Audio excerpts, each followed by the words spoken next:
ត្រីនេះខ្ញុំសែនឯកា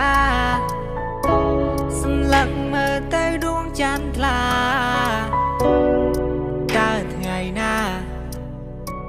ខ្ញុំមានស្នេហាដូចគេវាជាទម្លាប់របស់ខ្ញុំរស់នៅម្នាក់ឯងឯកាទៅណាមកណាក៏ឃើញគេសុទ្ធតែមានសង្សារតើខ្ញុំជាមនុស្សបែបណា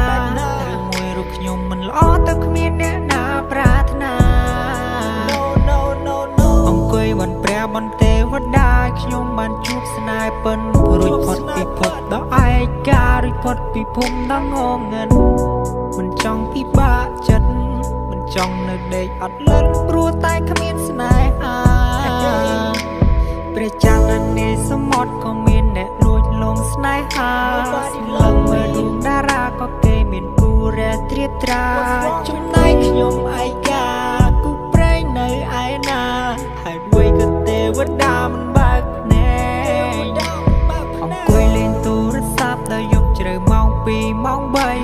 មានវាយក្រៅពីហ្គេមព្រោះក្នុងឆាតគ្មានមនុស្សស្រីតែខ្ញុំធ្វើខុសអីនេះខ្ញុំខុសអីរំលែកខាត់អប្រៃនិចមិនប្រណីដល់ខ្ញុំ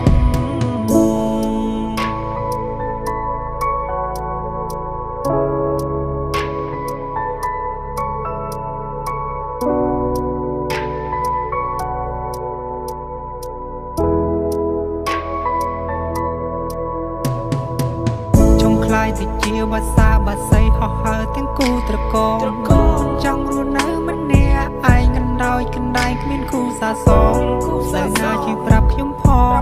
លើណាទៅរកស្នេហ៍ពិតឲ្យខ្ញុំដូចចិត្តបានដូចបំណងខំស្រ័យសួរមេឃក៏មេឃមិនតបខំស្រ័យសួរដីក៏ដីមិនឆ្លើយរយប់ដេកយំម្នាក់ឯងកណ្ដោយកណ្ដែងទឹកភ្នែកចុះខ្នើយអោបេះដូងខ្ញុំឲ្យពេលណាលើកលែងឲ្យខ្ញុំបានជួបស្នេហា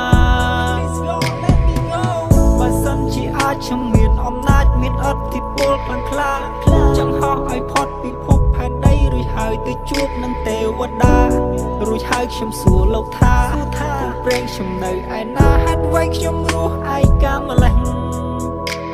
នៅលើលោកនេះអ្នកណាជាអ្នកគ្រប់គ្រងព្រំលិខិតលោកនេះគ្មានយុទ្ធធម៌មានតែរឿងរ៉ាវធ្វើស៊ីផ្លូវចិត្តខ្ញុំចង់ដឹងការពិតអ្នកណាអ្នកប្រឌិតឲ្យជីវិតខ្ញុំរស់នៅឯកា